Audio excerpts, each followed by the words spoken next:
ಇಳಿದು ಬಾತಾಯಿ ವರಕವಿ ಶ್ರೀ ಬೇಂದ್ರೆಯವರ ಅಭಿನಂದನ ಗ್ರಂಥದ ಸಾರ. ಇವತ್ತು ನಾವು 39ನೆಯ ಪ್ರಕರಣ, ಬೇಂದ್ರೆಯವರ 2 ಶ್ರಾವಣ ಗೀತಗಳು. ಬರೆದಂಥ ಮಹನೀಯರು ಮಹಾನ್ ದ್ವಿಭಾಷಾ ಸಾಹಿತಿ ಶ್ರೀ GS ಆಮೂರ್. ಅದ್ಭುತ. ಆಮೂರ್ ಅವ್ರ ಬಗ್ಗೆ ಒಂದು ಸ್ವಲ್ಪ ಹೇಳಬೇಕು, ಭಾಳ ಬೇಕಾದಷ್ಟು ಹೇಳ್ಬೋದು, ಸ್ವಲ್ಪ ಹೇಳ್ತೇನೆ. 1991ರಲ್ಲಿ ಅವರು ಬರೆದಂಥ ಆ ಭುವನದ ಭಾಗ್ಯ, ವರಕವಿ ಬೇಂದ್ರೆಯವರನ್ನು ಕುರಿತು ಬರೆದಂಥ ಆ ಮಹಾನ್ ಗ್ರಂಥ ಕನ್ನಡ ಸಾಹಿತ್ಯ ಲೋಕದಲ್ಲಿ ಒಂದು ಬೆರಗು ಹುಟ್ಟಿತು, ಒಂದು ಅದ್ಭುತ ಸಂಚಲನವನ್ನು ಮಾಡಿಬಿಡ್ತು ಭುವನದ ಭಾಗ್ಯ. ಆ ನಂತರನೂ ಅವರು ಕೆಲವೊಂದು ಮಾಡಿದ್ದಾರೆ. ಒಳಗಿರುವ ಬೆಳಕು ಅಂತ ಒಂದು ಬರೆದರು ಮೊನ್ನೆಗೊಂದು 4-5 ವರ್ಷಗಳಿಂದ. ಅದರ ನಂತರ ಅವರು ಪಾಪ 93 ವರ್ಷದಲ್ಲಿ ಅವರು ವಿಧಿವಶರಾಗ್ಯಾರ. ಯಾರು? ಶ್ರೀ GS ಆಮೂರ್ ಅವರು ತಯಾರು ಮಾಡಿದ ಒಂದು ಪುಸ್ತಕ ಪ್ರಕಟ ಮಾಡಲಿಕ್ಕೆ. ಆವಾಗ ಅದು ಅವರ ನಂತರ ಅದು ಪ್ರಕಟಣೆ ಆಯಿತು. ಅತ್ಯಂತ ಅದ್ಭುತವಾಗಿ ನಮ್ಮ ಡಾಕ್ಟರ್ GM ಹೆಗಡೆ, ಧಾರವಾಡದವರು, ಒಬ್ಬ ಕನ್ನಡದ ಸಾಹಿತಿ, ಅಪೂರ್ವ ಸಾಹಿತಿ, ಅವರನ್ನು ಮಾಡಿದ್ದಾರೆ. ಈ ಗ್ರಂಥ ಸುಮಾರು 1000 ಪುಟಗಳ ಗ್ರಂಥ. 1000 ಪುಟಗಳ ಈ ಗ್ರಂಥ, 1000 ಈ ಪುಟಗಳ ಗ್ರಂಥ. ಇವರು ದ್ವಿಭಾಷಾ ಸಾಹಿತಿ ಡಾಕ್ಟರ್ GS ಆಮೂರ್. ಇದರಲ್ಲಿ ಇರುವಂಥ ಲೇಖನವೇ ಒಂದು ಲೇಖನ ಇಲ್ಲಿಯೂ ಇದೆ. ಬೇಂದ್ರೆಯವರ 2 ಶ್ರಾವಣ ಗೀತೆಗಳು. ಆಶ್ಚರ್ಯ ಎನಿಸುವಂತೆ ನಾನು ಅವರ ಸಂಪರ್ಕ ದೂರವಾಣಿಯ ಮೂಲಕ ನಾನು ಸಾಕಷ್ಟು ಸರಿ ಮಾಡಿದ್ದೆ. ಮಂಕುತಿಮ್ಮನ ಕಗ್ಗದ ಇಂಗ್ಲೀಷ್ ಅನುವಾದ ಪೂಜ್ಯರಾದ ಶ್ರೀ ನರಸಿಂಹ ಭಟ್ರದು ಕಳಿಸಿಕೊಟ್ಟಾಗ ಬಹಳ ಸಂತೋಷಿತರಾಗಿದ್ದರು. ಇಂಥದ್ದು ಬೇಕಾಗಿತ್ತು ಕನ್ನಡ ಸಾಹಿತ್ಯದೊಳಗೆ, ಈ ಅನುವಾದ ಸಾಹಿತ್ಯದೊಳಗೆ ಅಂಥೇಳಿ ಒಂದು ಪತ್ರವನ್ನೇ ಬರೆದು ಕೊಟ್ಟಿದ್ದರು ನನಗೆ. ಆಮೇಲೆ ಮೊನ್ನೆ ಈ ಪುಸ್ತಕ ಪ್ರಕಟ ಆಗೋ ಮುಂದೆ ನಾನು ನಮ್ಮ ಭಗವಾನ್ ಶ್ರೀ ರಮಣರ ಸದ್ದಶ್ರಣವೇ ರಮಣ ಹೃದಯ ಕುರಿತು ಅವರ ನಜರಿಗೆ ತಂದಿದ್ದೆ. ಆಶ್ಚರ್ಯಪಟ್ಟಿದ್ದರು ಅವರು. ನಾನು ಆ ಪುಸ್ತಕ ಪ್ರಕಟ ಆಗೋ ಹಂತದಲ್ಲಿತ್ತು. ನಾನು ಅವರಿಗೆ ಅದನ್ನು ಕಳಿಸಿದೆ. ಒಂದು ಪ್ರಕರಣ ಈ ಪುಸ್ತಕದಲ್ಲಿನೂ ಅವರು ಮಾಡಿದ್ದಾರೆ. ನನಗೆ ಆವಾಗ ಸಾಕಷ್ಟು ಸರಿ ನಾನು ಅವರ ಜೋಡಿ ಮಾತು ಆಡಿದೆ. ಆವಾಗ ಅವರು ಸುಮಾರು 91-92 ವರ್ಷದವರಾಗಿದ್ದರು. ನನಗೆ ಹೋಗಲಿಕ್ಕಾಗಲಿಲ್ಲ. ಅದು ನನಗೆ ಈ ಬೇಂದ್ರೆಯವರ 2 ಶ್ರಾವಣ ಗೀತೆಗಳು ಏನದ, ಬೇಂದ್ರೆಯವರ ಅತ್ಯಂತ ಆಸ್ಥೆಯ ಋತು ವರ್ಷಾ ಋತು, ವರ್ಷಾಕಾಲ, ಅದರಲ್ಲಿಯೂ ಶ್ರಾವಣ ಮಾಸ. ಇದಕ್ಕೆ ಕಾರಣವನ್ನು ಅವರು ಹಿಂಗೆ ಬರೆದಾರಂತ. ಹೆಂಗಂದ್ರೆ, ವರ್ಷಕ್ಕೂ ಹೊಸತನ ತರುವುದು ವರ್ಷಾಕಾಲ. ಕೆಲವರು ತಮ್ಮ ವಸಂತ ಇಳಿಸುತ್ತಾರೆ, ಕೆಲವರು ಚಳಿಗಾಲದ ಲೆಕ್ಕವನ್ನೂ ಇಡಬಹುದು. ನನಗೆ ಅಂದರೆ ಬೇಂದ್ರೆಯವರಿಗೆ ಶ್ರಾವಣ ಹೊಸತನವನ್ನು ತರುತ್ತದೆ. ಬೇಂದ್ರೆಯವರ ಅನೇಕ ಶ್ರಾವಣ ಗೀತೆಗಳು ಶ್ರಾವಣದ ವೈಶಿಷ್ಟ್ಯವನ್ನು ಎತ್ತಿ ತೋರಿಸುತ್ತವೆ. ಹರಿಹರ ಇಬ್ಬರಿಗೂ ಪ್ರಿಯವಾದ ಈ ತಿಂಗಳು ಶ್ರುತಿ ಕೃತಿಗಳ ಪುಣ್ಯ ರಭಿಸುವ ಕಾಲ. ಕಾವ್ಯೋದ್ಯೋಗಕ್ಕೂ ಅಭಿಜಿದ್ಯೋಗಕ್ಕೂ ಅನುಕೂಲ ವೇಳೆ. ಇದಲ್ಲದೆ ಇದು ಶ್ರೀ ಅರವಿಂದರ ಮಾಸ.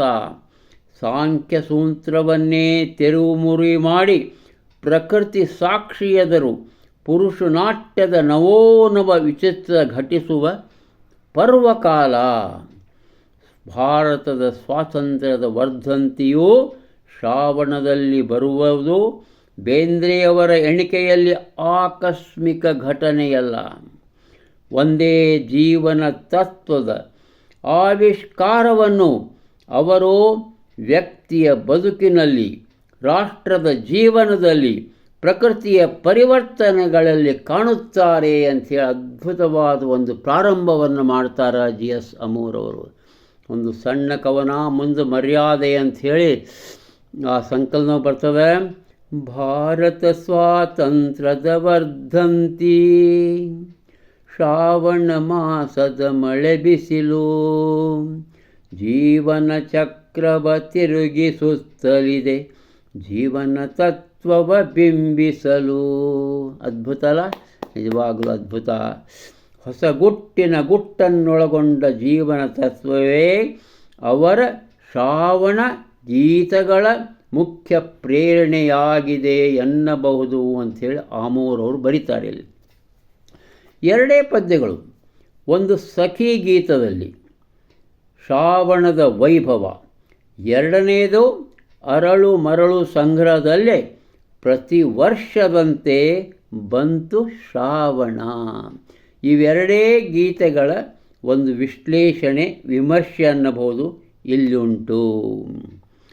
ವಸಂತದಲ್ಲಿ ಕವಿ ಕಾಣುವ ಗಿಡ ಮರ ಬಳ್ಳಿಗಳಿಗಿದೆ ಹಿಗ್ಗು, ಈ ಸಲದ ಸುಗ್ಗಿ ಪ್ರತಿ ವರ್ಷದ ಹಾಗಲ್ಲ ಎಂಬ ಕಾಣ್ಕೆಗೆ ಕಾರಣವಾಗುತ್ತದೆ.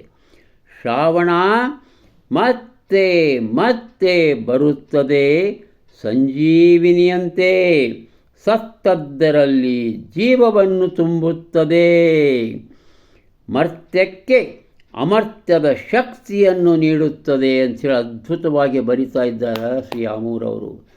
ಶ್ರಾವಣದ ವೈಭವವು ಶ್ರಾವಣ ಗೀತವಿದ್ದಂತೆ ಸಖಿ ಗೀತವು ಆಗಿರುವುದರಿಂದ ಪ್ರಕೃತಿಯ ಪವಾಡದೊಂದಿಗೆ ಪ್ರೇಮದ ಹಿರಿಮೆಯೂ ಇಲ್ಲಿ ಕಾವ್ಯ ವಸ್ತುವಾಗಿದೆ.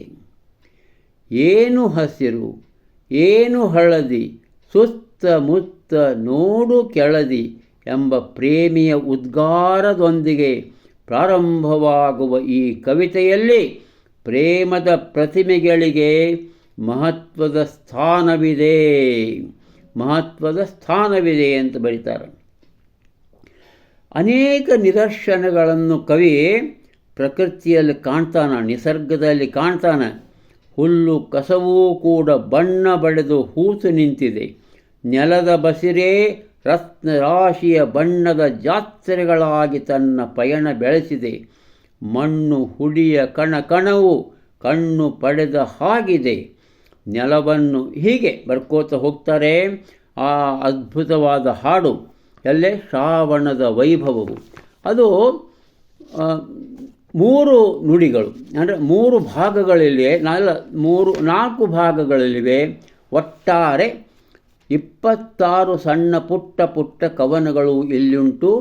ಈ ಸಖಿ ಗೀತದಲ್ಲಿ ಇದು 19ನೆಯ ಕವನ. ಏನು ಹಸಿರು, ಏನು ಹಳದಿ, ಸುತ್ತಮುತ್ತು ನೋಡು ಕೆಳದಿ. ಅದ್ಭುತ ಅಲ್ಲ? ಅದ್ಭುತವಾದಂಥ ಒಂದಿದು. ಹುಡಿಯು ಅರಳಿ ಹೂವು ಆಗೆ, ಹುಳಕೆ ರೆಕ್ಕೆ ಒಡೆದವು, ಮುಸುಕು ಹರಿದು ಪಕ್ಕ ತೆರೆದು ಚಿಟ್ಟೆ ಮುಕ್ತಿ ಪಡೆದವು. ಪತಂಗ ಅವು ಮತ್ತು ಯಾವು ಆ ಪಾತರ್ಗಿತ್ತಿ ಎಲ್ಲ ಜೀವ ಪಡಿತಾವಂತ ಈ ಶ್ರಾವಣ ಮಾಸದೊಳಗೆ ಅನ್ನೋದನ್ನು ಬೇಂದ್ರೆ ಬರೀತಾರೆ. ಎಷ್ಟು ಹೋಲಿಕೆಯನ್ನು ಕೊಟ್ಟು ಹೊಗಳಿ ಮನವು ತಣಿಯದು, ರೂಪಗಳಿಗೆ ಚಿತ್ರಗಳಿಗೆ ಉಪಮೆಗಳಿಗೆ ಗಣಿಯದು ಅಂಥೇಳಿ ಬರೀತಾರೆ. ಅದ್ಭುತ ಅಲ್ಲ?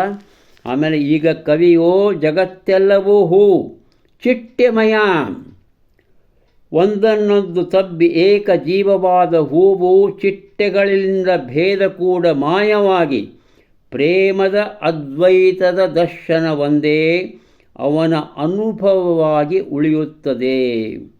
ಬೇರಾಗಿ ಬೆರೆಯುವುದೇ ಕಾರ್ಯವೆನ್ನುವ ಶ್ರಾವಣದ ಸಂದೇಶ ಮೂರ್ತರೂಪವನ್ನು ತಳೆದು ವರಕವಿ ಬೇಂದ್ರೆಯವರ ಮನಸ್ಸನ್ನು ತುಂಬುತ್ತದೆ ಅಂತ ಬರಿತಾ ಇದ್ದಾರೆ ಶ್ರೀ ಆಮೂರವರು. ಅದ್ಭುತವಾದ ವಿಮರ್ಶೆ.